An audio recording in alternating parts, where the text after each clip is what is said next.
obsessed with TLC and all the trashy reality TV. It's a recap. It's a recap. It's a recap. Hello. Welcome back to another 90 Day Fiancé recap. If you enjoy my channel, please give it a thumbs up right now. Thank you.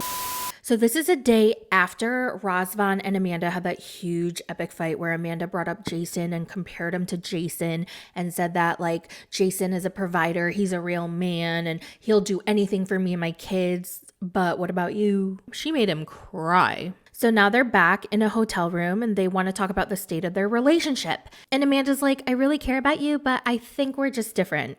And he's like, how are we different? And she's like, I don't feel like you would do anything to provide for your family. I feel like you won't do anything to like provide for your family. Would you be a janitor to make some money while you're pursuing an acting job? I couldn't see you doing that. Also, what's wrong with being a janitor? Okay? Like, what's wrong with that? My uncle was a janitor at a college and both my cousins went to school for free. But anyway, he was like, wait, so it's wrong for me to want to work for my dreams? Like I work really hard to become a model, actor, TikToker, dancer, singer. But you feel so good next to me, baby. And she goes, no, it's not that I need you to be a janitor. It's just that I feel like I'm going to have to take care of you until you achieve your dreams. And he's like, I don't need you to take care of me. I don't need your money. I've never asked you for money. I've never even asked my parents for money. You don't have to worry about me. And then she lets out like a little laugh as he's saying this. It made me so mad.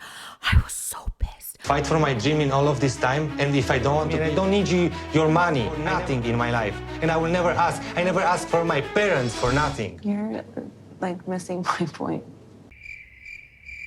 This guy is pouring out his heart and you are laughing? And she's like, you're missing the point. Oh. He was like, well, if you wanted a provider all along, if you knew exactly the kind of man that you wanted, which happened to be the opposite of me, why didn't you tell me this before? I told you from the very beginning who I was, what I was pursuing, and I needed a partner to support me. And he's crying as he's telling her this. And he feels blindsided. He was like, I told you from the get. I was very transparent with you. Like, why did you string me along and then come here and act like you wanted to marry me? Like you knew who I was. And now you're telling me that you want the opposite? And then she was like, I don't know. Maybe I'm not ready for a relationship. Yeah, you think? Maybe I'm just scared to be in a relationship.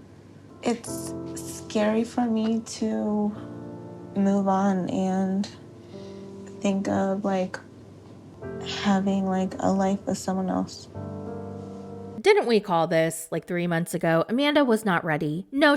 Also, I saw a TikTok where this girl goes over this timeline. I'll put the video in here. This might be controversial, but I want to talk about some theories I have about this girl Amanda from 90 Day. Now, before we talk about that, I think it's important we look at her whole timeline. Back in 2010, Amanda met Jason when they were both working at Hood. She was 19 and he was 34. Also in 2010, specifically May 20th, 2010, Jason was opening up a store with his significant other who he shares 2 children with. Then in August of 2010, that's when Amanda was arrested for battery. It's safe to say they didn't have an easy upbringing. Her sister has an extensive arrest record as well. This includes carjacking and selling illegal substances. In 2019, this is also when their mother dies at the age of 48. She also has an extensive arrest record. This includes assault, DV, and possession of a house of illegal fame, which I actually had to look up what that was.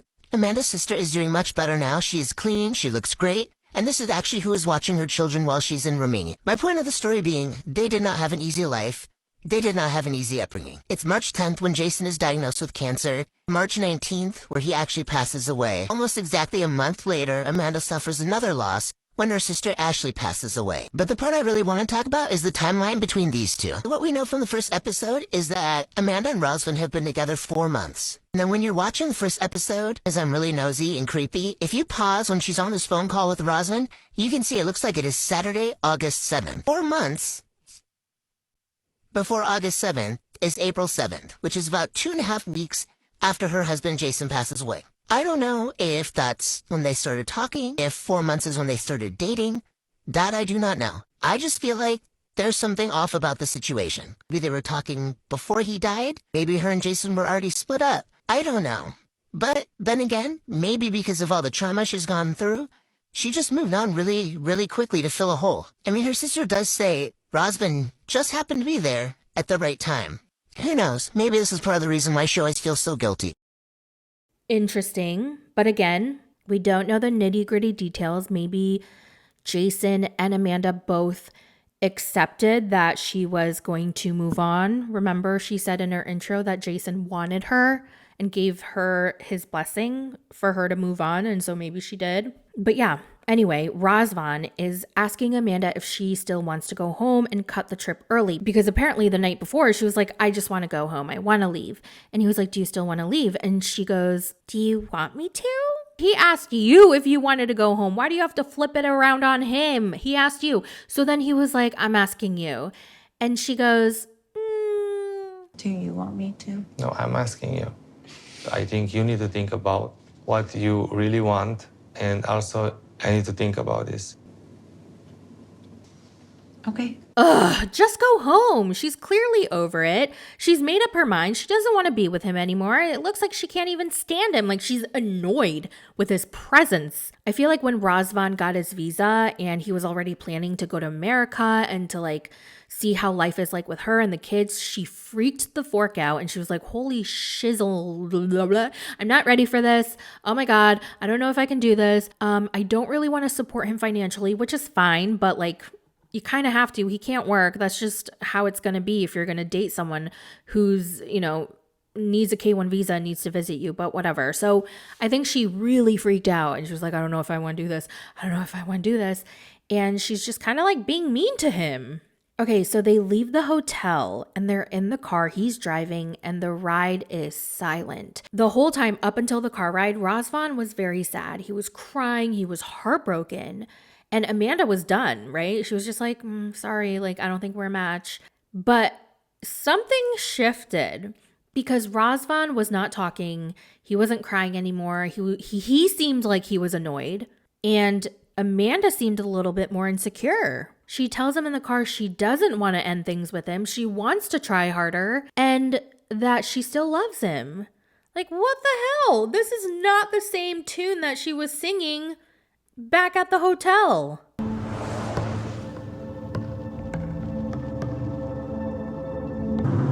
Okay. Like, what do you think? I'm tired. I'm very tired. I'm tired emotionally. I can't tell 100% that I still want this relationship. So instead of going back home like she said she wanted to during their fight, she was like, you know what? I'm going to stay and I really want to work hard on us. What? Want us to break up? You should just accept betrayal. It's not right that I do this to you. And I'm sorry for that. I guess before their fight, she was supposed to meet his parents the next day. And so he's like, do you want to meet my parents? Like, should we just call it off? And she was like, no, we can. I want to meet your parents. He was like, okay, like, I don't see the point, but okay, fine. And I want to meet your family. Okay, They get to his apartment. And again, she's like really sucking up to him. She's never been this affectionate. Remember this whole time she was so distant. She was so like nitpicky and complaining all the time.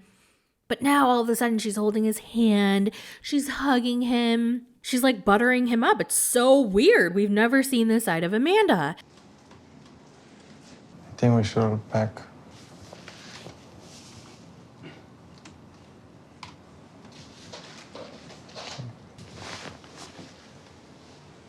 What the is going on? I was 100% sure that she was going to end things and go home.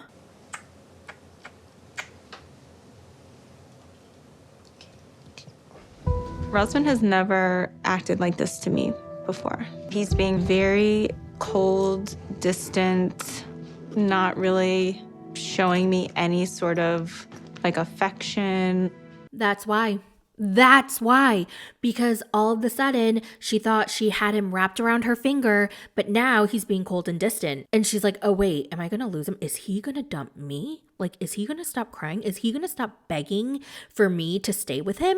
And all of a sudden she's feeling like he might break up with her. Like she might actually lose him. And so now she's like, oh shit. She's panicking. She's like, okay, I gotta calm down.